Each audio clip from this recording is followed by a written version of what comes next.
mbokk yi asalaamaaleykum mbégteex bànneex la ñuy am àllarba bu jot di feggoog yéen fépp fu waay mën a nekk ci biir réew meek biti réew jàkkaarloog seen télé bi di leeru jamono Walfadjri si seen émission bi lee di Selebe Yoon ñu fi penco lépp loo xamante ne dafa yemook actualité ay bés bi askan wi samp ci laaj ñu bëgg ñu leen ci gindi ñu ci dalal ay kàngam yoo xamante ne seen xam-xam day màcc jëm ca fànn boobu tey suñu plateau ñu dalal fi ki nga xamante ne moom moo di Mohamed Ndiaye pare ci parti bi di PUR ak ki nga xamante ne moom moo di Lamine Senghor pare ci Alliance pour la République bàyyi suñuy gan ñu nuyoo ba noppi ñu doog a xuus ci li nga xamante ne moo ñu fi dajale tey di ponk waxtaan yi ñu nar a jukki Mohamed maa ngi lay nuyu. maa ngi lay nuyu Soxna Awa.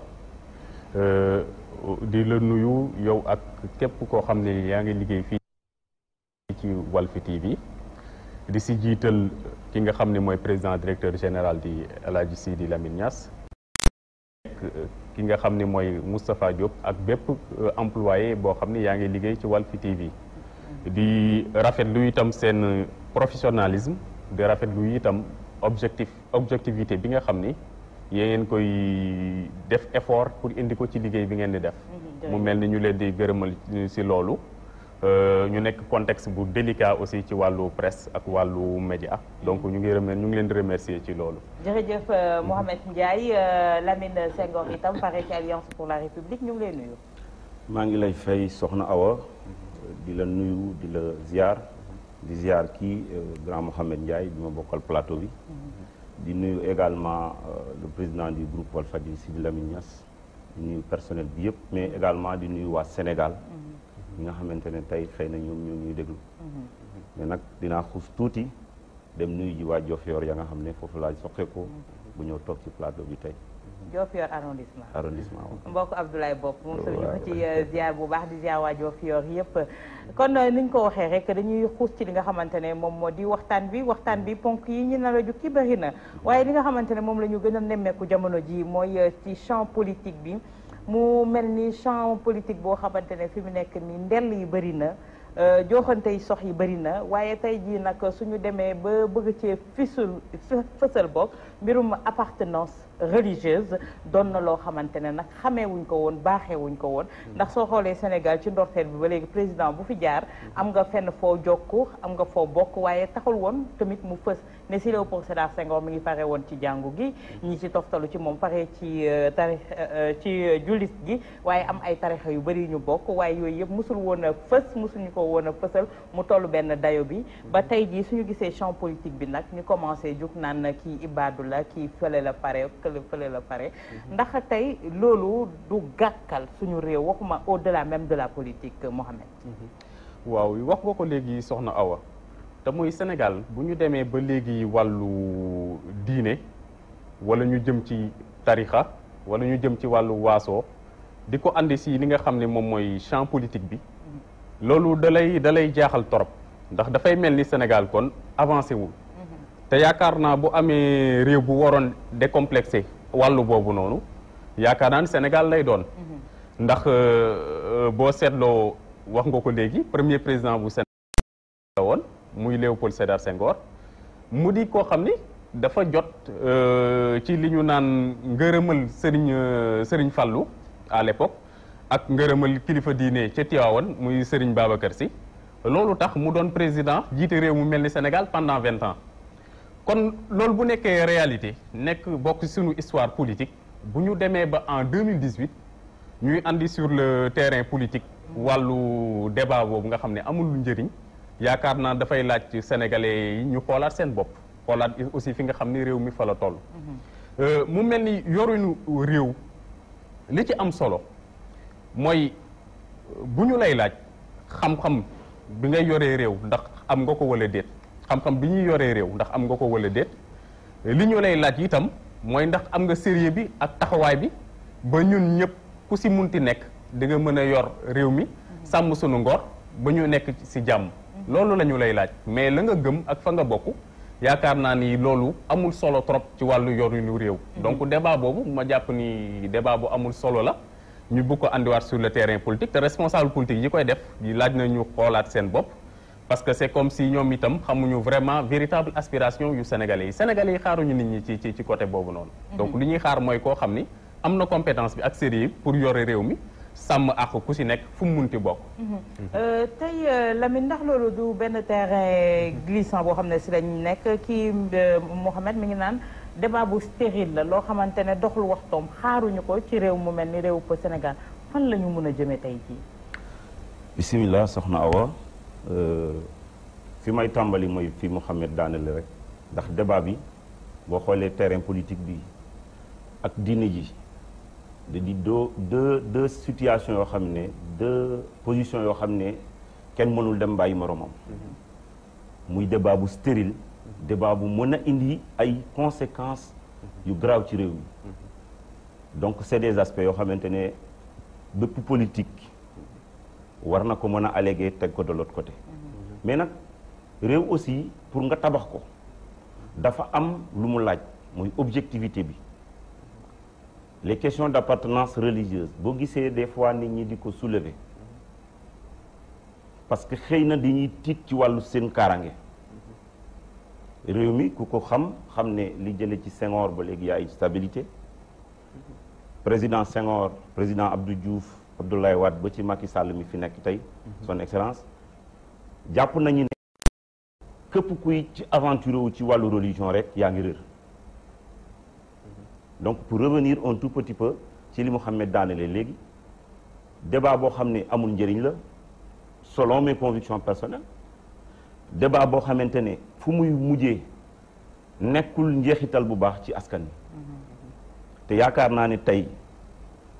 ñi féete tey ci mouvance présidentielle ci laa bokk seen tànk xëy na ak seen jubluwaay du yoon boobu yoon bi ñu teg seen tànk mooy li jëlee ci président de la république ba fii jàpp naa ne taluñu sax di wax ci ay questions stériles pareil ñoom ci li ñuy wax mooy ci li nga xamante ne dina jëmale askan bi ci kanam ci li nga xamante ne buñ ko liggéeyee askan bi dina ci gis boppam. mais xam nga Sénégal fii ku nekk da ngay fonk fa nga jokk da ngay fonk fa nga bokk ak yi ni mel tey jii suñu jëlee yenn ci ay candidats am fu ñu leen di féetale itam day am benn njeexital ci ñoom tey yaa ngi wax wàllu mouvance présidentielle bi mais ñu bëri dañ jàpp ne c'est de bonne guerre moo tax ñuy évoquer yi ni mel di yëkkati yi ñu mel mesuré wuñu li nga xamante ne moo di danger bi mesuré wuñu li nga xamante ne moom moo di gravité bi ci fànn boobu. daa fekk rek ñu ne ñu wax ne boo xoolee politicien bi ci comportement am la koy nit ñi di joxe yëre bu muy sol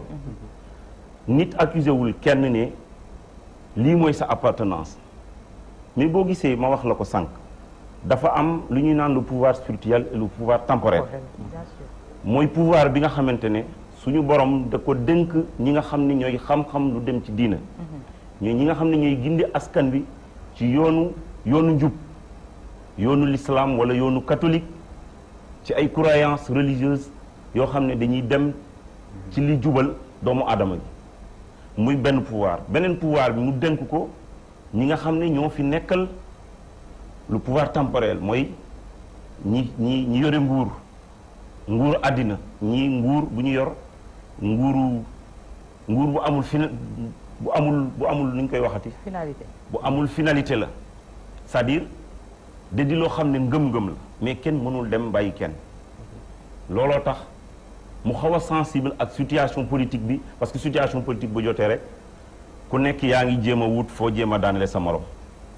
gis nañ fi ay leaders yoo xamante ne xëy na peut-être ils se sont identifiés que fii lañ féete kii lañ féete mais ña koy wax yépp parce que dañu xamul diine ji moo jiite lépp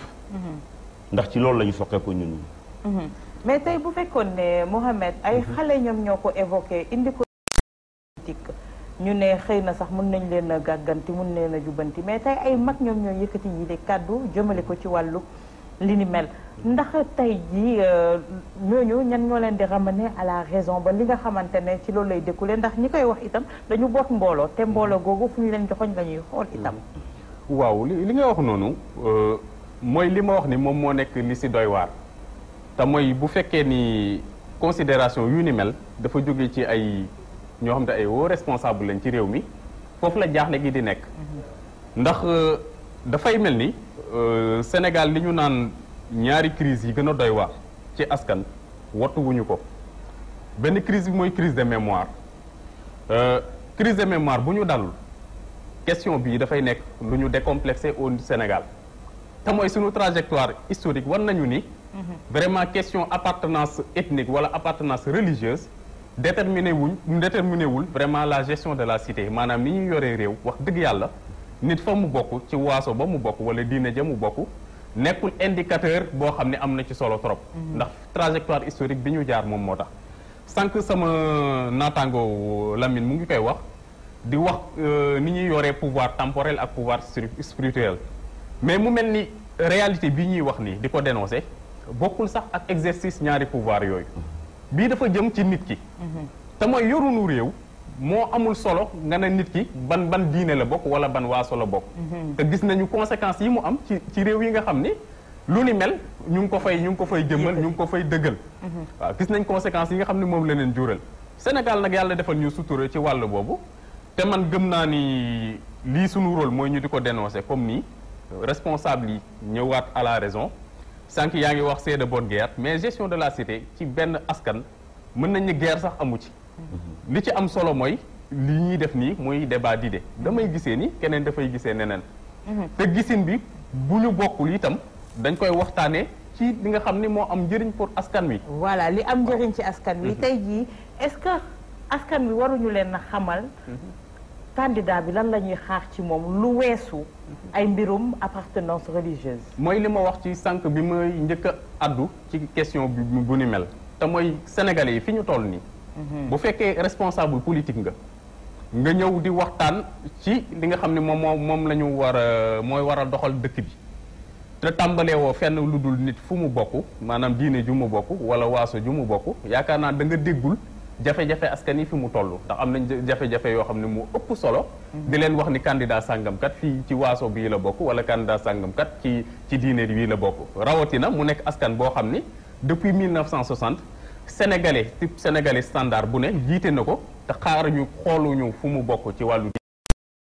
waaso yow en tant que responsable politique ngay agiter débat yu mel noonu yaakaar naa da ngay nekk li ñu naan du mauvais côté de l'histoire du mauvais côté de l'histoire tey itam ci fànn boobu ba léegi la ñuy rester ndax dañoo gis yenn ci ay kër diine di joxe ay consignes de vote wala naan man fii laa bokk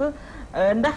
nguur jàpp nañu ne li ni mel war na leen a mën a jàppale ndax toll nañu foo xamante ne tey jii askan wi yeewu nañ yeew goo xamante ne xaaratuñu seen sëriñ naan leen topp leen kii wala topp leen diw lu dul topp leen lu jëm ci yàlla moom moo leen tax a jug te pourtant suñu xoolee day mel ni dafay am lu waroo ci kàddu yi ndax le président Macky Sall moom moo fi waxoon les marabouts sont des citoyens ordinaires ki nga jàppee woon citoyen ordinaire ndax tey jii moom ak beneen citoyen bi ñoo yem mën na joxe consigne de vote. Soxna Awa dama bëgg ñu revenir un tout petit peu parce que ñu ngi bëgg a dugg ci débat boo xam ne débat wu diine la. non débat wu diine ci loolu lay découlé diine bi itam si société bi la bokk. j'essaie may ma tuuti rek ma ñëw. boo gisee sujet bi sensible 2012 dañu ñëw am na ñu joxe woon ay consignes de vote am na ñu ko respecté woon am na ñu ko respecté wul woon mais man dama jàpp ne askanu Sénégal tollootuñu fu nit di joxe ay consignes de vote ci li ma jàpp man de man Lamine ak ñama nekkal ak ñama àndal seen maturité ci la ñuy dox pour que ñoom ñu mën a xam ne lii kat lu mën a jëmal askan bi ci kanam la lu mën a jëmal réew mi ci kanam ñu tënku ci loolu ginnaaw loolu tamit boo gisee ma ne la sànq ñaari mbir yi dañuy dëkk ay dëkkandoo lañu ñun mënuñu dem mukk politique bi mënul dem mukk bàyyi diini ji bien sûr tax ku xam Sénégal xam ne laïcité moo fi am depuis président Senghor ba aujourd'hui ba ci Macky Sall laïcité moo fi am mais xam nga réew day évoluer à un certain moment ko peut-être mën na am ay vision yoo xamante ne nit ñi ñu ngi koy présager muy ñëw ëllëg rawatina nag ñu wax ci réew mi lu dem ci wàllu gaz ak pétrole boo gisee nit ñi di def ay interrogation ci wàllu boobu tamit xëy na loolu dafa bokk ci lu ñuy bàyyi xel parce que loolu day jouer ci sécurité réew te réew yu bëri boo jëlee sous-région bi Afrique ñu ñu wër réew yu bëri xam nañ fi guerre ci ay yu mel nii lañ ko jëlee moo tax mu nekk sujet bu sensible ce qui veut dire que tey appel bi ma mën a lancer tout politique je dis, qu'il soit du pouvoir, qu'il soit de l'opposition, les questions d'appartenance politique, les questions d'appartenance religieuse, ñu jéem ko alléguer pouvoir bi, le plus grand pouvoir c'est le peuple, et je sais que le peuple a des convictions te xam na ne liñ fi jot a tegagum am na njeexital te ci njeexital googu je pense que population bi ñoo ci les premiers bénéficiaires. ki yore réew mi tey muy président Macky Sall am na jaar-jaar, am na fu mu bokk, am na ci lu mu yëngu, ku ko xam-xam ni kii ab jullit la, mais xeebul kenn, xeebul ki sax ki nga xamante ne xëy na tax il a des croyances religieuses. Donc ci côté boobu kii moom côté boobu yaakaar naa ne man ak moom duñ ci réeroo, ndax damay jàpp ne politique bi du adversité, du animosité. C'est un débat boo xamante ne kii dafa jàpp ne xëy na moom ci contribution bu ñëwee il va faire plus que ce que l'autre avait fait. ki ci nekk tamit jàpp na ne tey li ma jot a defagum xëy na bu ma gënee cravaché fi ma jëm, bu ma gënee cravaché rek xëy na mën naa indil askan wi loo xamante ne njëriñam. Mais les questions de religion, je pense que c'est des questions très sensibles yoo xam ne il faut les aller. Il faut les élaguer. Kon muy wax joo xamante ne yaakaar naa ne ñu bëri war nañ cee mën a jëriñu itam kilifa yi nga xamante ne ñoom ñooy yëkkati yi ni mel bañ a yee li nga xamante ne moo di fitna. Ci fitna googu la ñuy desa nii ndax gis nañu ne langue politique gi fi mu nekk nii jax na lool su ay invective jugul am ay jiiñaate yu ciy jug am yenn wax yu ñaaw yi am benn violence verbale boo xamante ne su dul violence physique sax mi ngi jug ñëpp di présager ne kon suñu demee ci campagne électorale mbir yi war naa gën a mën a métti tey ban analyse ngay def ci situation bi fi mu toll nii Mohamed. waaw xam nga boo so gisee soxna Awa maanaam réew dafa nekk lu fragile ci wàllu yorin. Mais boo seetloo li may wax ni acteur de développement yëpp maanaam askan boo gis dafa am ay acteurs yu ko composé képp koo xam ne yaa ngi yeewu ci réew. ci acteur nga ci réew ma. Mais li ma naan acteurs yooyu seul acteur politique moo si dul jàng ay leçons am ñi si des ñëpp bu ñu demee ab diir dinañu xoolaat seen ginnaaw xool seen doxalin ba fi ñu yem tiire ci ay leçons. Mais boo seetloo dafa mel ni classe politique bi xalaat boobu ñoom du ñu ko def lu si bari ndax bu ñu demee ba en 2018 ñu xool ci terrain politique bi li ci ëpp mooy yi nga wax nii. maanaam waxante ay kàddu yu ñaaw maanaam jéem a tilimal deru nit maanaam jéem a yàq ngoram jéem a am foo ko gàjjee ci wàllu dignité ak personnalité mu mel ni loolu dafay mel ni jàng ñu seen leçon. ndax li ma wax ni li ëpp importance mooy sénégalais bi tey sénégalais bi yan mooy préoccupation est-ce que sénégalais bi tey préoccupation mooy li nga xam ni acteurs politiques yi ñu ngi koy joxante ci wàllu kàddu yu ñaaw ak yu ni mel moom mooy préoccupation loolu du préoccupation am dafay laaj tey sénégalais yi acteurs politiques yi ci boppam ñu def diagnostic boobu noonu seetlu ko te fexe fekk sénégalais yi sur les vraies questions mu mel ni tey ku nekk acteur politique te bëgg a tolloog fi jamono toll bëgg a dégg li nga xam ne moom la askan bi di vraiment di xalaat ak fi nga xam ne fa la bëgg a jëm yaakaar naa ni doo joxe sa bopp ci wàllu kàddu yu ñaaw yooyu ak ci wàllu waxante yu ñaaw yooyu. tey Lamine ci fànn boobu itam ñëpp jàpp ne fi mu nekk lii di xeeñ ñi fa mu jëm du neex kenn ca campagne électorale ba. man nag soxna Awa dama bokkul xalaat ak yéen côté boobu parce que man dama jàpp ne réew mi dafa am lu ko ŋànk réewu Sénégal bi li ko yàq du yomb xëy na nag ay njort la rek. mais jàpp naa ni même ñi ko jiite tey seen warugar ak seeni vision mooy dalal askan wi dalal réew mi ña ko soxla tamit dañu war a tegu ci yoon boobu parce que war di laaj réew soxla diriger ko suba di yee fitna je pense que loolu du objectif du li nga xamante ne askan wi moom la ñuy xaar ci ñun acteurs politiques yi. li ma gis nag doy na waar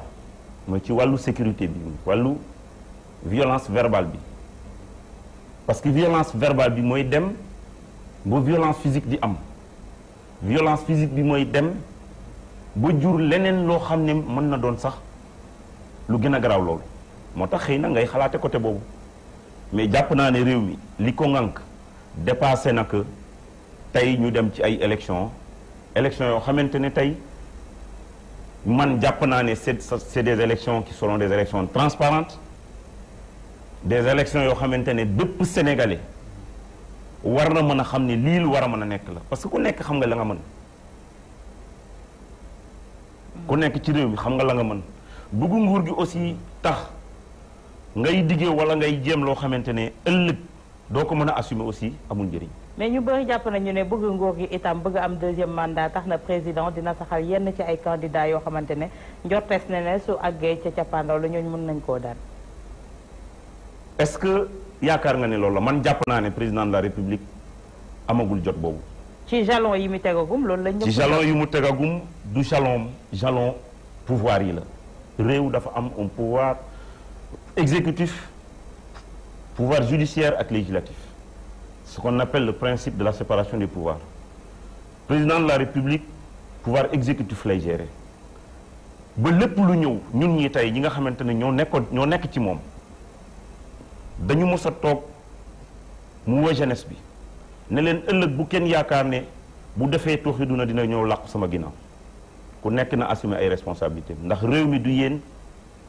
réew mi ñi ci toog ci mbedd mi ñoom la donc comme ñoom ñoo ñu tax a jóg na ngeen daan def am ñoo xamante ne bu njëkk dañ daan def benn mbir daw ñu couvrir leen loolu amatul kon ci ligne boobu génn. loolu amatul. bu dee am na benn nga wax ma ci soxna. Mohamed ci fànn boobu ndax li ni mel am na wala amatul bu fekkee ne tey jii ñëpp dañuy demandoo à chance égale kon ni mu ko waxee képp koo xamante ne def nga tooxi doona amul damay dóor doom làkk doom. ndax tey nemmeeku nañu li ni mel est-ce que loolu indiwul tey jii sax pollution bi am ci espace bi. waaw xam nga soxna Awa. wolof dafa ni lu ni fàng kenn du ko jeex. te yaakaar naa ni. ku xariñ nga ci wàllu journalisme mais le fait que nga posé ko question bi mu tontu nga relancé waat ko ne ko ndax am na mu ne la amatul gisuma ko insistance boobu noonu li ñu naan dafa nekk lu révélateur te mooy man ci président Macky Sall laa gis koo xam ni tey fan yi yëpp li ngay seetlu surtout sur les réseaux sociaux mooy déclaration bu mu defoon ba mu soxlaa réew mi dañ koy jël def genre benn analyse comparative ak jalon yi muy teg nii ak propos yu muy tenir nii muy mbir yu contradictoire en 2016 bu ñu fàtte nii daf ñu woo ci révision constitutionnelle ñu dem ci révision constitutionnelle boobu mu am ay ponk yu mu tànn waaw ak façon ba mu ko defee boobu ba léegi gisuñu benn acte boo xam ne posé na ko mu jëm ci consolider loolu nga xam ne moom la ñu woowoon ci wàllu révision constitutionnelle boobu benn moom mooy ci wàllu bonne gouvernance ak transparence li mu wax nii ne daf ko wax à l'endroit des jeunes waxu ko woon sax à l'endroit des jeunes mu ngi ko waxoon à l'endroit des gens yi nga xam ne ñoom ñoo ko accompagner au pouvoir te mooy ñi mu nekkal nii def xaaral rek ma expliquer la parce que mu ngi doon wax ci cadre gestion des deniers publics daal di ne CREI bi mu mettre en place daf ko teg pour ñi nga xam ne ñoom ñoo doon gérer. ne leen nag OFNAC bii ñu teg. pour yéen ñi nga xam ne yéenay gérer actuellement. bien sûr. waaw bu ngeen demoon seen archive yi certainement ba muy tenir propos yooyu di ngeen ko mën a génne. comme li ma wax ne léegi sénégalais yi sonnuñu. parce que léegi avec li ñu gis ci wàllu réseaux sociaux yi ak yu mel noonu ak support audio et vidéo. je pense que c'est assez révélateur am na journaliste sax yu koy utiliser seen cadre liggéey. loolu mu waxoon ne OFNAC dañ ko mettre en place. pour ñi nga xam ne ñoom ñooy gérer réew mi nii moo wëlbatiku def interview daal di ne am na dossier yoo xam ne moom moo si mettre concam moom moo ko si teg moom moo ko wax moo delluwaat itam ay rapport yoo xam ne ay corps de contrôle yu ne fii ci Sénégal ñoom ñoo ko def jëmmal ko mu concerné ñi mu àndal au pouvoir ñu nekk nii di liggéey rapport yooyu ba fi mu toll nii waxuñu lu si jëm moom moo toog ba mu nekku mu xool ci dossier yooyu dossier bu concerné benn maire muy maire de Dakar Khalifa Ababacar Sall daal di génne son dossier ne il faut ñu poursuivre ko ci dossier boo xam ne recommandation corps de contrôle yi ko defoon dañu ne am na mbir yu ñu war a xoolaat am na mbir yu ñu war a consolider. donc loolu yëpp bu ko defee sa question bi sa insistance bii nga def dafay justifier ni amoo satisfaction ci réponse bi sama naataango bi joxe. Sénégalais yi aussi amuñu satisfaction ci wàll boobu noonu. waaw mu mel ni kon dafay nekk lu porte-à-faux entre moom li nga xam ne moom la doxal. ak li nga xamante ne mooy situation bi nga xamante ne moom moo fi nekk nii. waaw kon nag man je me rends toujours du côté des Sénégalais. dagguma ko dama ko bëgg a poser benn question. xaaral ma àggali ndax contexte Sénégal fi mu toll nii nous sommes en 2018 ni ma koy waxee. te boo seetloo 1960 ba léegi. Sénégalais mu ngi wër boppam. régime bu ne jaar na fi. Sénégalais bi amul satisfaction. waaw te loolu ki mu gën a interpellé mooy les acteurs politiques. moo tax bu ñu daggee suñu yite yëpp. ba ñëw ci plateau yu mel nii. dafay jaadu ñu wax loo xam ni vraiment dina amal njëriñ Sénégalais yi. Sénégal waaw loolu moo war a ñuy dem un débat constructif voilà. tey ci point boobu comme mi ngi wax indiwaat dossier yooyu yëpp. ci bosu woon 22 dignitaires du régime de Abdoulaye Wade. tey yaakaar naa ne ñi ca toppoon dañ leen di wàññi ci baaraam. ñi ci des ñëpp ba ñu dawee làqu ca moom kenn déggatul seen dossier.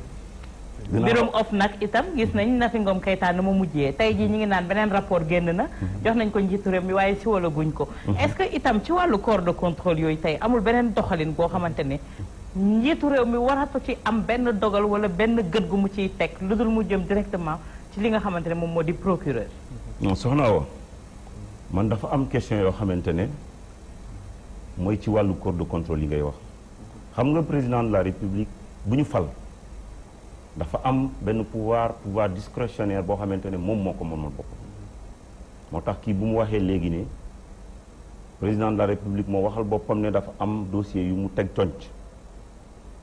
yow xam nga yan raison la parce que devant tous les Sénégalais la ko expliqué ma élagué question boobu gis nga li fi jot a am yépp man dama jàpp ne personnellement c'est des questions de justice te yaakaar naa ne am naa confiance ci justice Sénégal comme yow mii war nga am confiance ci justice Sénégal parce que justice boobu bi fi nekk tey moo fi nekkoon démb moo fi nekk tey te moo fi nekkaat ëllëg te je pense que amuñu benn yoon foo xamante ne la justice a des milliers amul Sénégal pour man ci li ma gis ak ci li ma jot a fekkee je sais que justice Sénégal am nañu indépendance pour mën a jël seeni matuwaay poursuivre qui il veut et quand il veut donc c'est pas des questions de président de la République président talul loolu tey président de la République lu muy tal mooy fan lay jaar ba mën a dimbali askanam fan lay jaar ba mën a réaliser loo xam ne les générations qui viennent demain nan lañ koy jëriñoo parce que moom fii la nekkoon ak président Abdoulaye Wade àndoon ak moom liggéey ak moom ñun ñëpp ñu xaw a fekk tuuti ci doxalin bi doxoon seen diggante. ñu xool président Macky Sall ak objectif yu mu am d'ici 2035 avec le plan Sénégal émergent bu mettre sur pied c'est au bénéfice des Sénégalais man ci trajectoire boobu lay inscrire réalisation yu mu jot a def. mais Lamine balaa ñuy ñëw ci réalisation xam nga soo ne mbir baaxul am na lu ci rëq-rëq il faut ñu xool lan moo ciy rëq jéem coog ñag-ñagal ba pare doog a ñëw ci li nga xamante ne moo jëm ci wàllu réalisation googu tey jii. léegi loo bëgg a expliquer réellement par rapport ak sa question. ndax tey parce que am na ambiguïté. non amul benn ambiguïté c'est clair et c'est limpide. yaakaar naa ni ñuy seetaan itam xam nañ ko. sa visa xam nañ ko peut-être que bu fekkee ne da nga bëgg a occulter question boobu mun nañu avancer ci leneen loo xamante ne peut-être que ça va te mettre à l'aise li la mettre à l'aise mooy ses réalisations mais man tey jii li ma ne tey corps de contrôle yooyu tey bu ci mel ni OFNAC génnewaat beneen rapport boobu ñu jël ko jox ko njiitu réew mi ñu bëri jàppoon ne li ni mel dafa doxalul yoon ndax bu fekkee ne su jëlee rapport ba la ko ci arrangé lay génnee la ko ci arrangé wu du ko génnee tey jii est-ce que amul beneen méthode bu ñu war a teg pour soppi li ni mel soppi doxalin boobu ba nga xamante ne les Sénégalais ak képp ku mu mënti doon de bord boo mënti féetee la justice sera égale pour tout le monde. mais soxna Awa man dama jàpp ne jusqu'à présent justice bi c'est à égale vitesse c'est à égale vitesse ndax yow mii yow soxna Awa yaa ngi yeewu sa kër tant que defi loolu mën a tax tey justice topp la tu es libre comme tout le monde voilà maak yow de ak Ndiaye yaakaar naa ñoo toog ci plateau bi. Ndiaye. dama lay poser benn question est-ce que am nañu liberté ñun Sénégalais yi wala amuñu liberté ñun Sénégalais yi xam nga la gestion des deniers publics c'est une affaire complexe complexité bu mu am moo war a tax képp kuñ ko dënk nga war ko mën a doxale ni la ko yoon maye. d'accord Ndiaye répondre bokk ci question bi. tey dama am beneen journaliste sama wet muy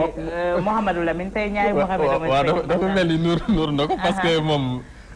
gis naa ni peut-être di ko xaw a occupé tuuti mooy di élaguer question yi. élaguer ma question yi sax mu mel ni élaguer ma question yi sax dama bëgg rek. ñu orienter débat bi vers une objectivité pour servir les Sénégalais. mais si yoon boobu la ñu nekk fi mu nekk nii quand je te dis que ne est-ce que mënuñu ut beneen méthode c'est pour vous inviter à la concertation ñu xool ban solution la ñu mën a teg baaxee ko ñi nga xamante ñooy kilifa yi ñuy déglu mais baaxee ko askanu Sénégal itam parce que c'est des questions yoo xamante ni ça touche le fonctionnement du Sénégal. bu dee côté boobu question bi nga posé dafa nekk question bu leer mu di question bu pertinente aussi boo seetloo nag man sama naataango yi ne côté mouvance présidentielle en général lu leen mettre à l'aise toujours la ñuy wut mu ngi wax sànq ne raison yi tax président de la République jël concam teg ko ci dossier yi xam nañu ko je suis désolé Senghor nous ne sommes pas dans le secret des dieux comme ni ñu koy waxee lay xew présidence de la République ñun xamuñu ko te mais attends moom taxaw na devant tous les Sénégalais ne leen c'est pour des raisons humanitaires. pour des raisons ko ñëpp dégg nañ ko. donc un responsable public. am na pouvoir yooyu te yow bu ñu la faloon tey. loolu moo tax ma ne la. mais ci utilisation pouvoir yi itam. ça compte ça détermine également la personne. nga wax ñu ne lii moo tax ma def ko. loolu taxul ñu ànd ak yow à 100% si ni nga doxalee te dinañ ko wax. président de la République mooy président bi nga xam ne moom la fi sénégalais moom rek mooy le seul président bu ñu fi fal. jox ko li ñu naan feuille de route ci feuille de route boobu ñu ko jox daf ci bokkoon ci axe majeur yi mooy bonne gouvernance et transparence dans la gestion des deniers publics loolu dafa nekkoon une revendication forte te mu nekk aussi président boo xam ni quoi que l'on dise comprendre woon na contexte bi ñu ko falee daf ko comprendre de telle sorte que bi mu ñëwee jëm na def ay manœuvre ci sens boobu mooy institution yi mu taxawal corps de contrôle yi mu taxawal wàllu OFNAC ak CREI ak yu ni mel mais boo seetloo li nga wax noonu il faut que ñu leeral Sénégal yi. corps de contrôle yi bu ñu defee seen liggéey ba noppi. amuñu li ñu naan pouvoir d'autosaisie bi ñoom ñooy dem si jox justice. mu commencé enclencher moom tam action am jëmale ci responsable yi nga xam ne. ñoom ñoo gérer d'une certaine manière. ils sont sous couvert du président de la République. bu ñu paree seen rapport moom la ñu koy jox. moom la ñuy jox rapport yi. c'est à lui nag c'est lui qui est le maître des poursuites après activité wala action judiciaire bu ci war a tegu moom moo ko war a def. donc bu amee ay dossiers. ay rapports yoo xam ne dafa épingler ay nit ñu jox ko moom ci boppam. yow ban rapport ak ban rapport nga xam bu épingler nit. yaakaar naa ni soxna si li tax nga posé question bi dafa nekk loo xam ne ay faits yu réel la. autant de Nafi Ngom Keïta rapport bi taxoon ñu jëlee ko fi itam façon na. bu dul dara sax. bu dul dara même bu dul rapport bu ñu siiwal corps de contrôle yi nekkuñu fi rek pour ñu di leen jox ñu di leen fay. annuellement am na ay rapports yu ñuy def di ko jox président de la République. c'est au président de la République maintenant de définir la ligne qu'il doit adopter. justement moo tax si la seule ligne qu'il adopte. c'est de nous dire personne ne peut obliger le président de la République aussi à lire parce que de ses propres pouvoirs. xaaral ma expliquer Senghor. man kay maa ngi lay déglu dañu bokk ci génération boo xam ne tey jii nii même ni ñuy defee suñu activité politique ñun dañu bokk génération dañ ko war a xoolaat. te mooy débat nañu fexe mu interactif ba nga xam ni sénégalais bi dina mën a jàpp ku si nekk li nga wax président de la République moom la ñuy jox rapport yi nga xam ne moom la corps de contrôle yi di def buñ ko joxee joxuñu ko juste pour mu xool ko rek daal di archiver waaw du loolu mooy rôle am. moo tax ma posé la benn question sànq ma ne la ndax ban rapport nga jàpp ne tey président de la République jot na ko tey di lim rapport yi mais day am ay dafay xaw dans la généralité en général bis nit xaaral ma àggali foofu tuuti li tax mu am solo mooy en général montant yi ñuy tudd ne vraiment géré wuñu ko façon bi nga xam ne moom la baaxee dafa di li ñu ne ay montants yu exorbitant foog ñu xam ne réew mu amul doole la ñu nekk tey buñ defee rapport buñ ñu ne épinglé nañ benn gestionnaire public di tudd ay centaines de milliards benn milliard 1000 millions la 1000 millions nga injecté ko réew mu mel ni Sénégal mënu régler lu bari ñu mën ci tudd ci cadre benn gestion di si tudd ay centaines de milliards comme ban loolu aussi dafay xaw a doy waar. man nag dama bëgg nag Ndiaye bu ñuy wax ñu xaw a objectif tuuti. rapport ma tuuti rek. soxna si nga wax sànq Nafi Ngom Keïta amul rapport yu mu def. amul ay recommandations yu mu def intégré ko ci rapport bi. lan moo ko ci fekk. boobu benn exemple la. non c'est pas les raisons qui ont fait quitter Nafi Ngom Keïta yow xam nga raison yi tax Nafi Ngom Keïta quitté ak keneen c'est une question de mandat. ma tontu ci sa question bi da nga ni tey ndax sénégalais yi am nañu liberté. non yow am nga liberté yow sénégalais bi deful dara. sama exemple ak man sénégalais bi defuma dara. ça dépend ci ni ñu déggee liberté man sama exemple laa lay jox. tey ci suba dama jóge sama bureau dem banque waaw am opération yu ma fa doon def sama nouvelle carte d'identité bi génnul. ancienne carte bi laa yor ba léegi opérateur bi ne ma ancienne carte bii nii ce n'est plus valable parce que léegi voilà il y a 2 semaines de cela arrêté nañu ko. te nouvelle carte bi génnul carte d'identité ku ne xam ne importance bi mu am ci réew. tey lu ma mën a def tey lan laa mën a def sans sama carte d'identité. ali sa carte amul moom laa lay wax parce que dama dem commission bi ñu ne ma génnul. xam nga loolu mooy noonu man nag donc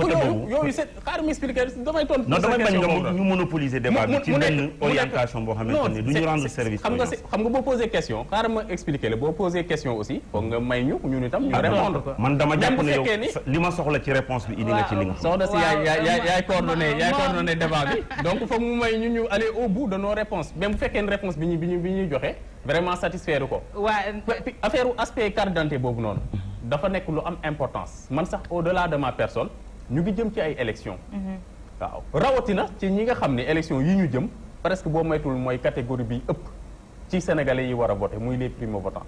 ku ne xam na statut de primo-votant li mu nekk ci yow ci sentiment de citoyenneté bi mu nekk ci yow sentiment de patriotisme bi nga xam ne moom la mën a susciter si yow. mais ba léegi am na ñu jotul seen carte aspect la ci wàllu liberté. bien sûr et ça freine également le parrainage. Mohamed déggal waaw Mohamed la ba tey rek Mohamed la ba tey rek dama bëgg a revenir tuuti ci wàllu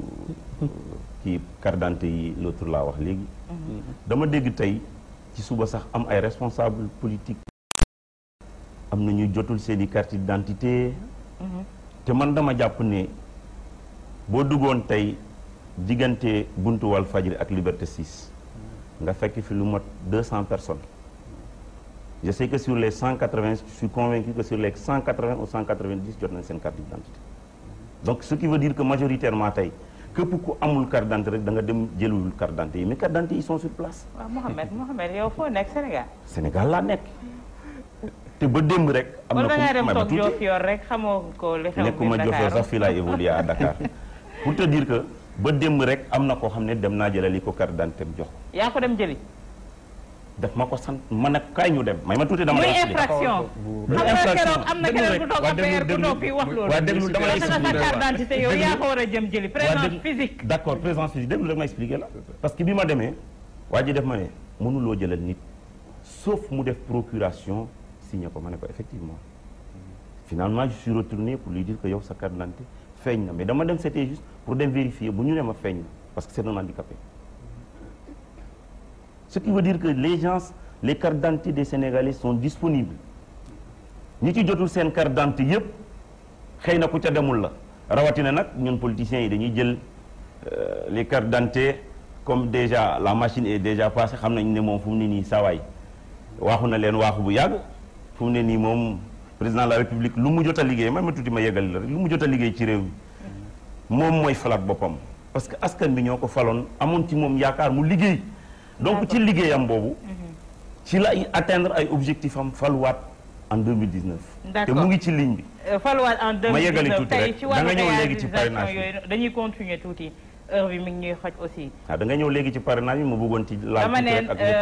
parce que bañ a jot carte d'identité bi bokk na ci frein wu li nga xamante ne moo di parrainage bi mu ne président Macky Sall li mu jot a liggéey ci réew mi moom moo koy falaat mais je pense que tey ak situation économique wu dëkk bi fi mu toll situation sociale bi fi mu toll ci tey jii. est-ce que tey am nañu loo xamante ne mën nañu jàpp ne il n'a même pas besoin de battre campagne. waaw xam nga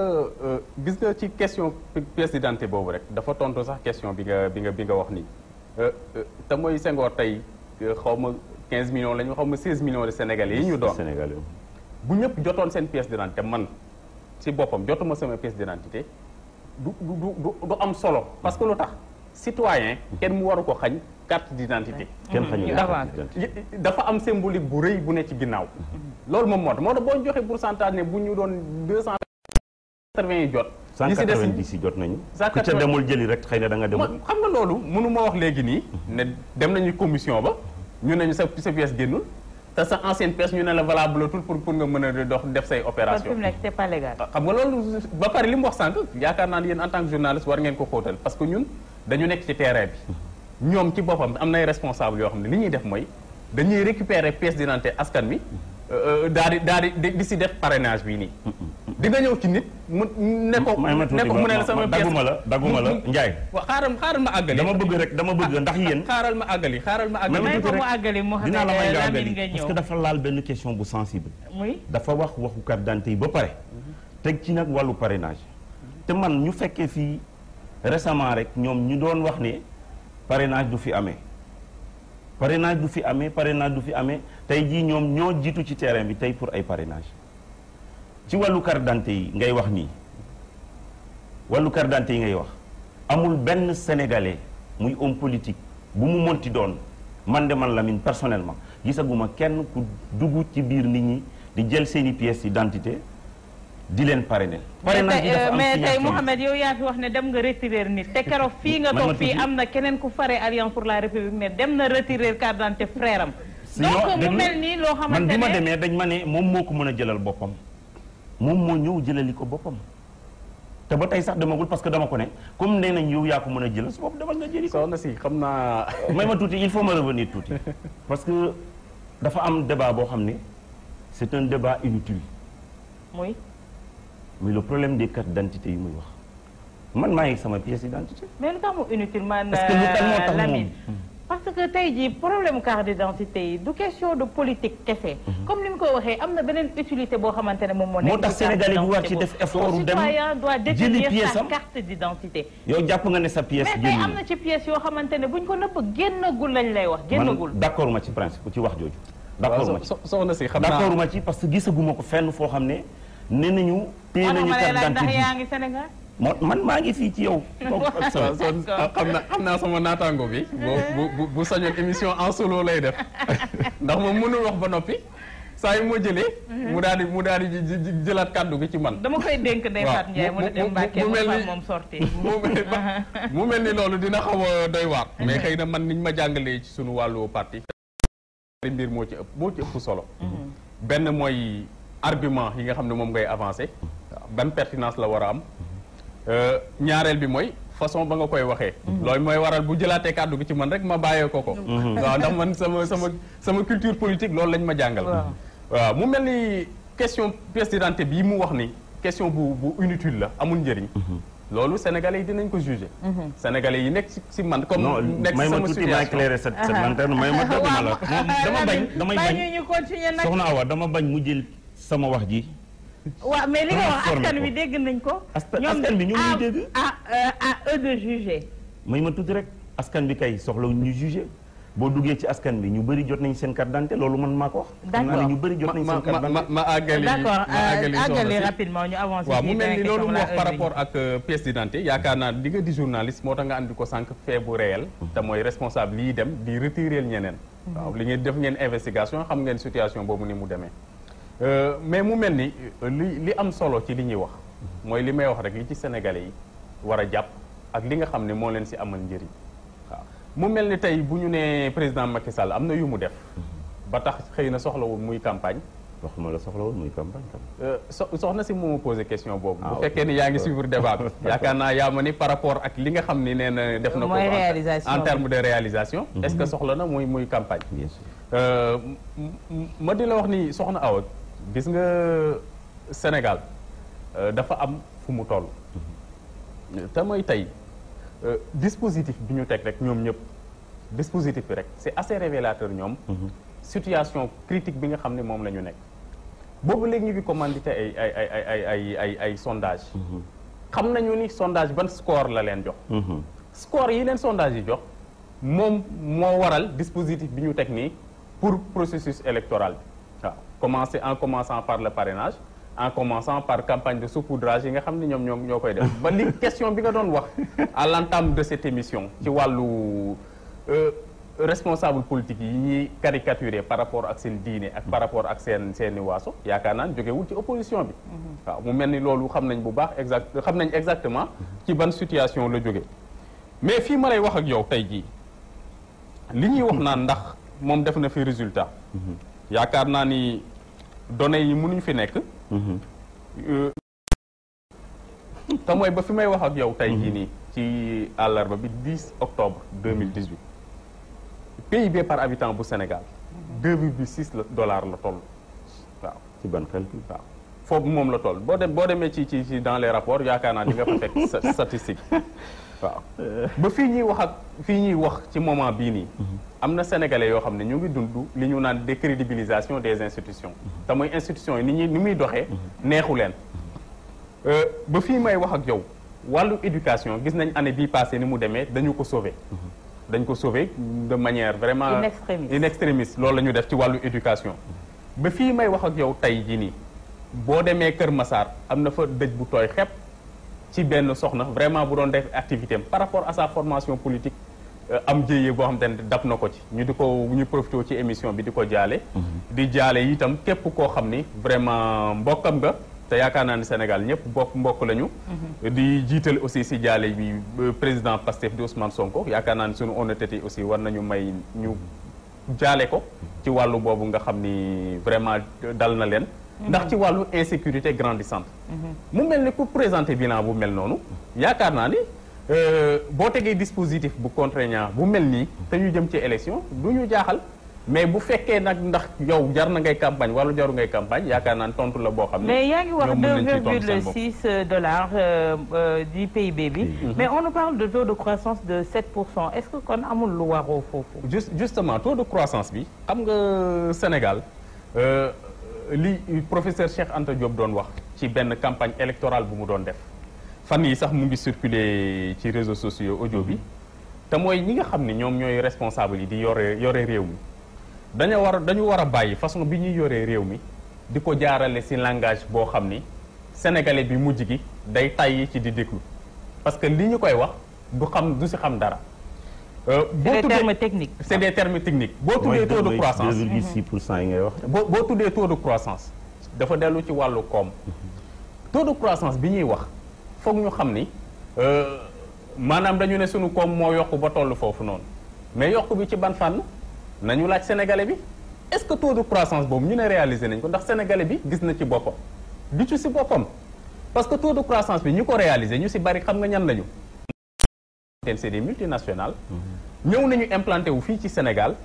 ñoom ñooy tirer suñu économie bi bu ñu ko tirer bénéfice yañ cay réalisé duñ ko réinvestir ci suñu économie dafay génn réew mi kon ci biir 7% de taux de croissance boobu ñu ñuy wax ban pourcentage la ci sénégalais yi am loolu lu ñu war a seet la. d'accord te ba léegi ñoom ñi duñu ci tontu. tey yéen a ngi glorifié aussi seen ay réalisations mais Lamine naka ngeen mën a jàngatee tey jii fonds social bi nekk en ébullition à ce point tey waa santé rek ñu ngi soobuwaat ci beneen mouvement d'humeur décrété waat nañu 72 heures école ibbi na salaamaaleykum maaleykum salaam les revendications teguwaat na sur la table et des menaces également ñu bëri tey jii. taux de chômage bi également dinañu résorber gap bi mais ba léegi ça reste à l'État également kon tey jii ban Sénégal la ñuy waxal ne on a réalisé ça et fan la feeñ ci ñoom. merci Sokhna Awa dama bëgg a revenir tuuti par rapport ak li kii wax léegi rek ci wàllu terme technique yu mu indi parce que dafa ne PIB wu sénégalais bi ça tourne aux environs de combien de 2,6%. delluwaat ne nguur gi ñu ngi glorifié wu 7% wu seen taux de croissance donc ci loolu dafa ne sénégalais bi mënul comprendre 7% yooyu mais nan la sénégalais bi di comprendre 2% au PIB. 2,6 dollars par habitant. voilà 2,6 dollars par habitant yi nga xamante ne moom lay expliquer ce qui veut dire que c'est des termes techniques yoo xam ne dañ koy def ñoom d'habitude surtout ñi nga xam ne ñoo fare ci kujje gi juste pour lëndëmal xelu nit ñi ci côté boobu maintenant ci wàllu réalisation yi li président de la république teg fii ku xamoon Sénégal bu 2012 à Sénégal 2018 tey am na de grosses avancées. Sur le plan social, tu veux dire? Sur le plan social am na de grosses avancées parce que bu njëkk comme man comme yow comme tii ñu bëri dañuy jàppoon ci seen conception parce que sénégalais bi tabax ko mooy tabax réewu Sénégal mettre ay valeur ci moom bu njëkk da nga daan dégg ñu naan xaalis kenn du ko liggéey dañ koy lijjante mais léegi c'est le cas contraire sénégalais boo jege tey de lay naan xaalis dañ koy liggéey dañ ko lijjanti. mais tey dañu gën a nemmeeku perte des valeurs boobu foofu laa bëgg a daanale léegi parce que dafa am benn aspect bu mu lim léegi mooy suñu jigéen bi nga xamante ne moom moo ñàkk bakkanam Kër Massar man Kër Massar laa jóge avant may ñëw ñu profito parce que ñu ñëpp ay nit lañu ay jullit lañu profito jaale ay mbokkam jaale ko ñu mu bokkal parti mais allure politique buñ ci tegoon je pense que procureur bi leeral na loolu sénégalais yëpp xam nañ ne tollooguñu foo xamante ne politiciens yi ils se font la cabale donc question boobu vraiment ñu ngi jaal ay mbokkam mais économiquement boo xoolee ñun nu ñu daan fonctionner 2012 bien avant 2012 ak aujourd'hui am na une évolution une croissance importante. Sur quel plan? Sur le plan social, sur le plan du transport, sur le plan des infrastructures ñun ñëpp constaté nañu ne boo jëlee par exemple la ville de Dakar xooloon emplacement aéroport international bu Dakar ñu désengorgé ko yóbbu ko à Diamniadio. yóbbu leen ko da ngeen ko fekk. même buñ ko fa fekkee dañu ne toute idée non planifiée c'est un souhait Abdoulaye Wade souhait la amoon mais Macky Sall dafa ñëw planifier ko mettre ko sur pied parce que lan Dakar étouffe agression yi dafa bëri woon aéroport bi menacé woon nga jël réalisation boobu muy réalisation phare mu teg ko nañu train express régional bi dañ ko fekkoon train bu doon daw 20 kilomètres à l'heure tey mu ngi ci yoon teg na mais terre bi xam nga loolu mun na si loolu yëpp jiitewaat débat ndax suñ ne ñu ngi defal terre bi fekk ne ñun suñu autorail ba doon dem Dakar ba Bamako fi mu nekk nii ndërmeelu na également y a un problème de vision dafay taxaw mais tey jii sur le plan Problème de social li ma lay vision wax mënu ci am. mooy wàllu tey grève yi ñu nemmeeku dans les hôpitaux mosuñu ko woon nemmeeku fi mu nekk nii Ankay. et dafa gën a Il y jéggi en a. dayo suñu toogee des syndicats de la santé di décréter ay 144 heures ay 72 heures c'est alarmant ci domaine bu mel ni domaine de la santé. côté boobu man li ma ci mën a wax rek mooy je sais que président ñoom ñi nga xamante ne xëy na tey ñoo ŋànk secteur yooyu ku ci nekk war nga xam ne am na ay avancées notoires yu ñu ca def ndax depuis bu ñu cité tey la maladie d'Ebola ba léegi xam nga ne Sénégal bàyyiwuñu côté santé bien que syndicat man mi ci syndicat lay xëy ci laa bokk mais je sais que syndicat yi aussi war nañ di mën a xool aussi l'avenir de nos enfants dañu war di xool l'avenir de nos enfants parce que réew mi le président de la République la mu mën rek la mën a def keneen ku ñëw tamit ëllëg da nga mën a def continuité parce que état continuité la Abdoulaye Wade am na lu mu jotoon def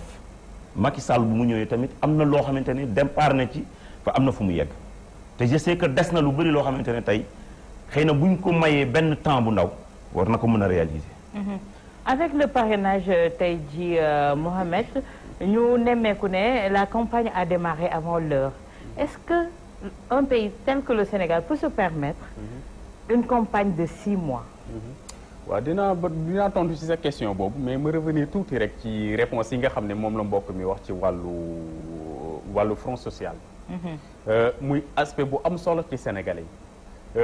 syndicat yooyu nga ko wax ñooñu c'est des pères de famille ñenn ñi pères de famille ay mères de famille lañu. voilà nekk ay travailleurs nekk ci seen profession di ci jéem a avancer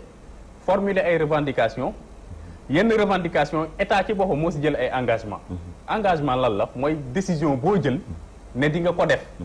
effectivement nga def ko ci ni nga ko waxee kii yooyu noonu respecté wuñu ko état respecté wul engagement yi nga xam ne moom la jël ñoom ñu déposé waat yeneen ay préavis de grève